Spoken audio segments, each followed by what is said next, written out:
Sementara itu, Menko Polhukam Mahfud MD meminta masyarakat untuk tidak perlu meramal putusan Mahkamah Konstitusi terkait gugatan batas usia Capres-Cawapres.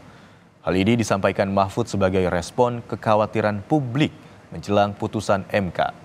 Mahfud juga menyebut masyarakat tidak perlu banyak berprasangka terhadap putusan MK yang akan dibacakan pada Senin 16 Oktober mendatang.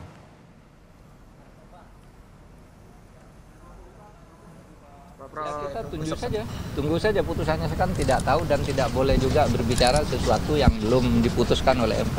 Kita tunggu saja deh ya setelah putusan MK itu. Kan Senin itu sudah kurang 4 hari. 4 hari itu lalu apapun putusannya terus akan di follow up oleh partai politik kan. Kan gitu kan. Nah, kita tunggu Senin aja, nggak usah buru-buru. Nggak usah banyak prasangka juga kepada MK. Jangan-jangan nanti kita meramal lalu salah lagi kayak dulu. Iya kan?